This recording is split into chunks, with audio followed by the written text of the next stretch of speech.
माझं पहिलं कामच म्हणजे मला कामच डेप्यूट केलं आहे.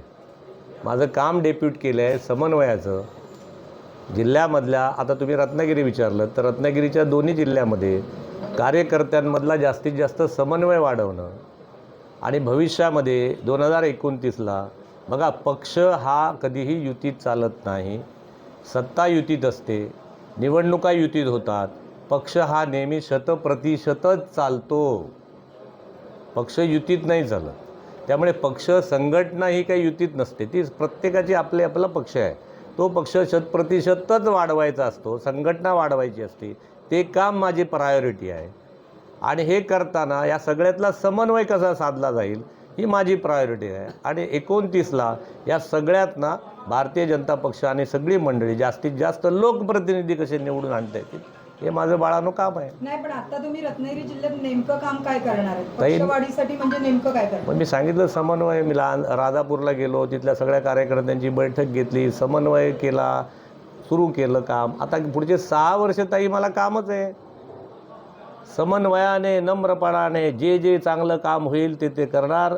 हळूहळू संघटना वाढीवचं काम करणार आणि ताई 100% भाजपा करणार. 2029ला भाजप स्वबळावर रत्नागिरी जिल्ह्यात लढेल ते माझं कामच नाही स्वबळावर लढा. मी सांगितलं ना, पार्टी ही 100%च काम करते, संघटना ही 100% असते.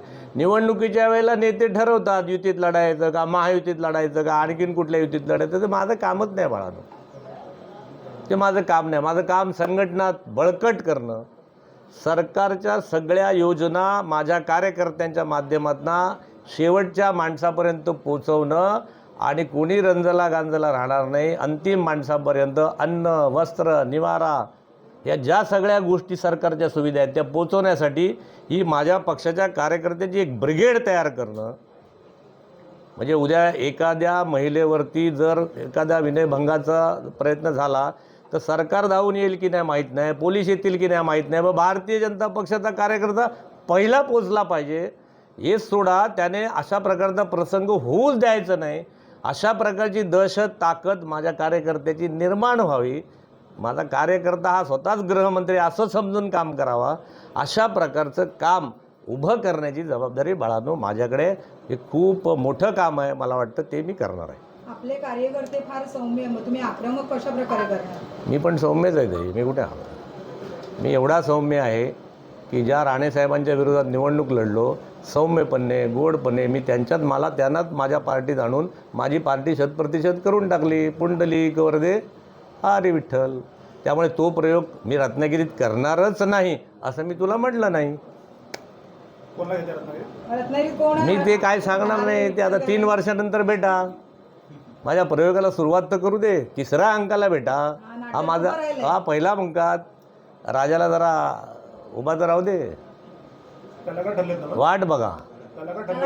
दिग्दर्शक आलेला आहे. गणपती बाप्पा मोरया.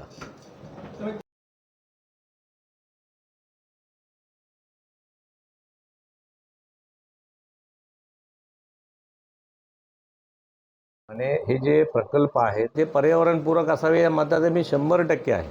बॉक्साईटचा जो काही प्रकल्प आहे त्यातनं रोजगार निर्माण होणार आहे का? बॉक्साईटच्या खाणीचं काम आणि रिफायनरीचं काम याची तुलनाच होऊ शकत नाही.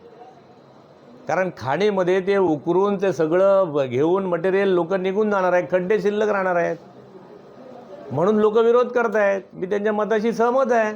रिफायनरीमध्ये असला प्रकार नव्हता. रिफायनरी म्हणून बाळानो तुमच्या माध्यमातून तो प्रकल्प होईल का मला माहीत नाही. तो आंध्र प्रदेशमध्ये चंद्रबाबू नायडू घेऊन गेले. मी जाऊन बघून आलो. त्यांनी जागा दिली, जोरदार काम चालू आहे. 2-4 लाख पोरांना रोजगार देणार. त्याने त्यांचं काम बळकट केलं, आम्ही पळवून लावला. अरे म्हणून आता तुमच्या माध्यमातून सांगा, रिफायनरीचा प्रकल्प लोकांना अजूनही व्यवस्थित कळला नाही असं मला वाटतं.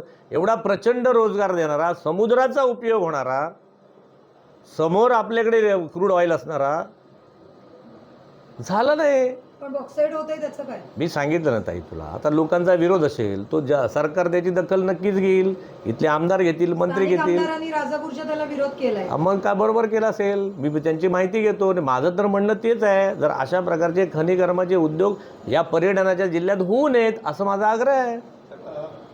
विषय राजकारणाचा संदेश पारकर शिंदे शिवसेनेच्या गटात जाणार अशी शक्यता वर्तवण्यात आलेली आहे. कालच राहुल साहेब असं म्हणाले विनायक राऊत की निवडणूक झाल्यानंतरच आम्ही त्यांच्या नावावरतीच पाणी सोडलंय म्हणून. बाळांनो, आम्ही कोणावरही पाणी सोडत नाही, सगळे आमचे आहे. मी तर म्हणतोय वसुधैव कुटुंबकमवाले वयम पंचाधिकम शतमवाले आम्ही आहेत. आणि 29ला दिसेल तुम्हाला. म्हणजे जे पश्चिम बंगालमध्ये जर माझा पक्ष एवढ्या शून्यावरनं 207पर्यंत जाऊ शकतो, तर महाराष्ट्रात मला वाटते फार कठीण नाही. फक्त वाट बघा, होईल. अनेक लोकांची मतं परिवर्तित होतात ताई. त्यामुळे सरकार बनणं वगैरे तो त्या 29च्या शेवटच्या 2-4 महिन्यातला विषय. आज आमचा निवडणूक हा विषयच नाही आहे. आज कार्यकर्ता संघटन. संदेश पारकर महायुतीमध्ये येतील. मी काय बोललं नाही झालं, माझं काही बोलणं नाही झालं. आणि त्याला जर महायुतीत यायचं तर स्वागतच आहे. भाजपकडे आले तर घेणार का? मला स्वागतच आहे आमच्या पक्षात. माझा पक्षाचे दर सताड उघडी आहेत आणि आम्हाला घेऊन सगळ्यांना 100% करायचंच आहे बाळानो. त्यामुळे आम्हाला कोणी अविषय नाही, माणूस नाही. बरोबर आहे. तुम्ही पत्रकार मंडळी पण आमच्याकडे लवकर या, आम्ही तुमचं पण स्वागत करतो. धन्यवाद.